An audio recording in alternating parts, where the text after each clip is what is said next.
Good evening. I'm currently the chairman of BPF, of which Sir David was the president for many, many years until his passing away.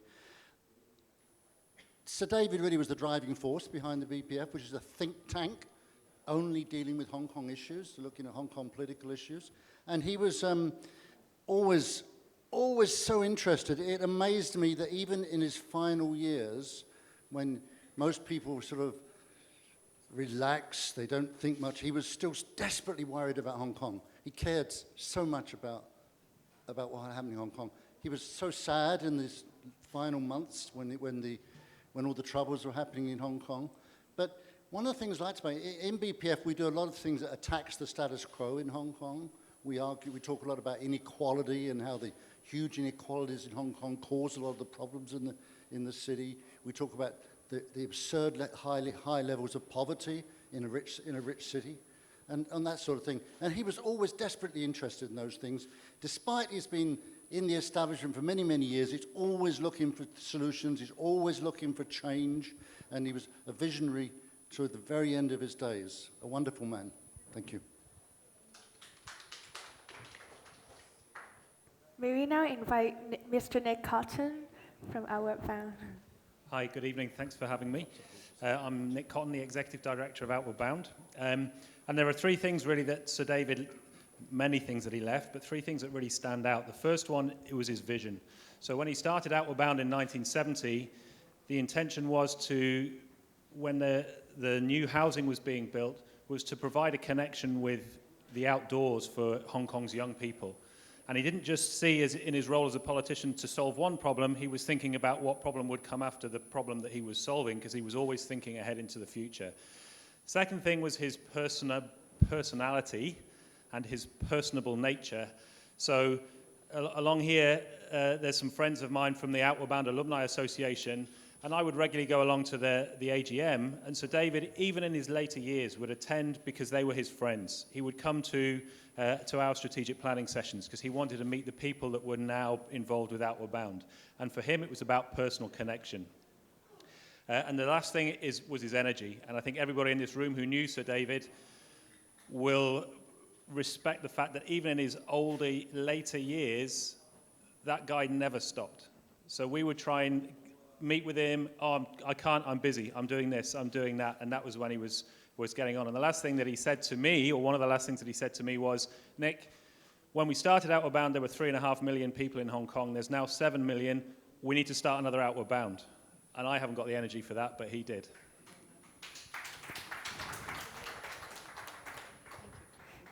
May we have Mr. Winston Lam from Infotech Limited to share with us a few words.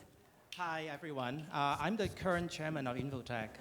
I was asked to say something about Sir David's leadership.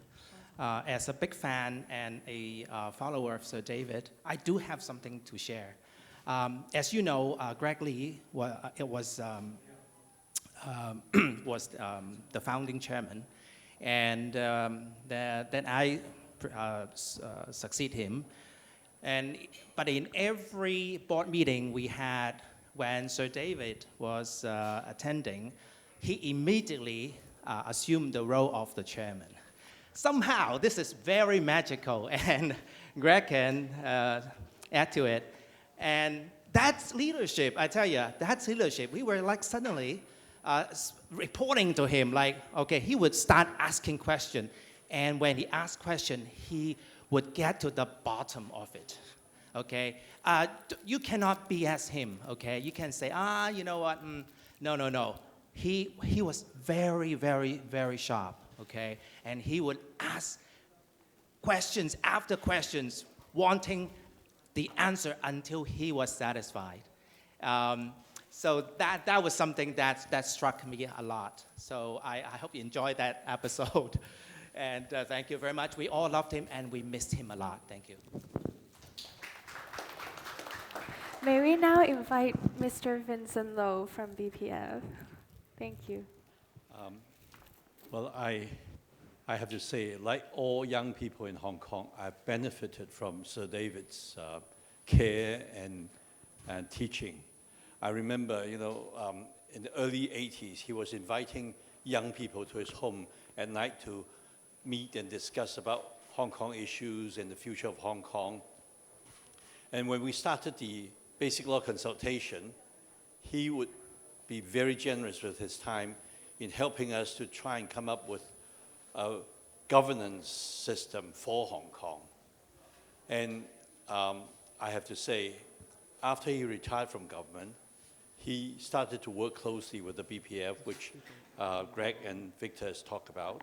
And then in the 90s, when Governor Patton came up with the political reform proposal, David was there with me, with all the BPF members, in opposing, because that would really completely mess up the transition, smooth transition that was planned in the basic law.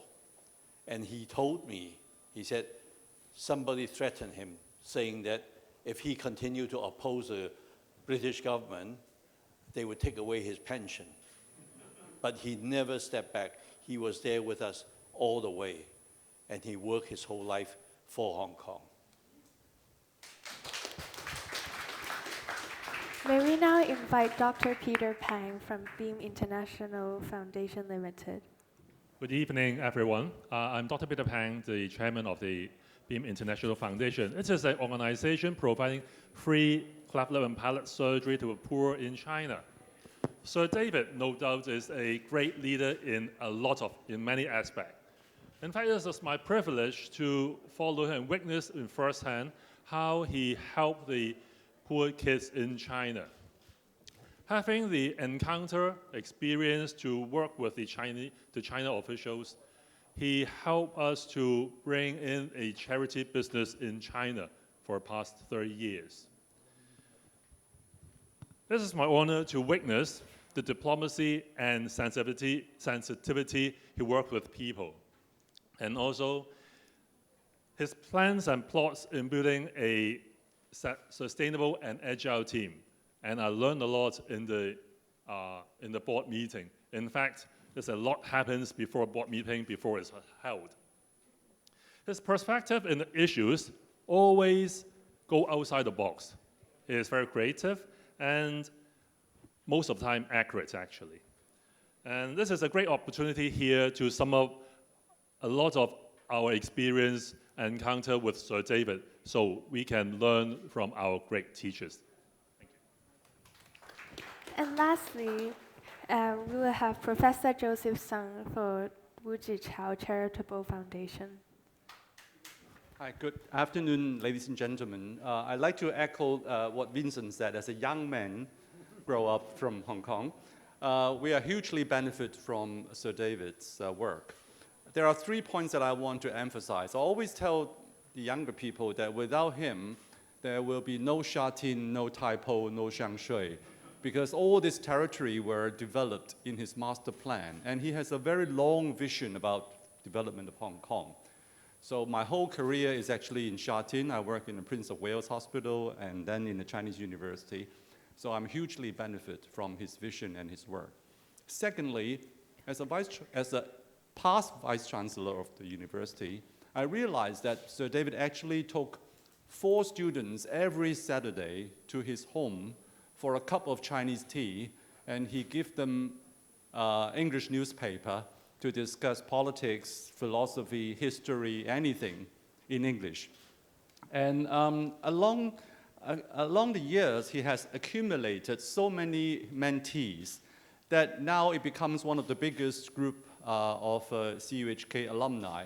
So when I celebrate his 90th birthday at the Vice Chancellor's Lodge, there was a huge crowd. Everybody was so grateful. Some were even in tears when they talk about what David has taught them in the past. So I think this is a great leader, not just visionary, but also like to come close to the young people and listen to them. And finally, I'm tonight representing the Wu Zhiqiao, which means endless bridge.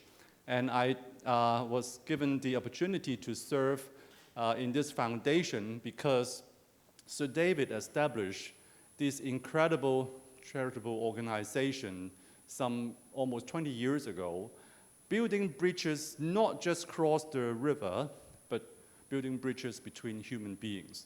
And I think his great work tells us that connecting to people is one of the things that great leaders should do.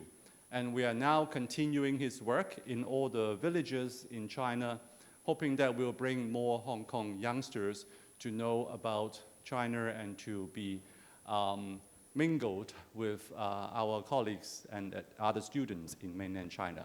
Thank you very much for your attention.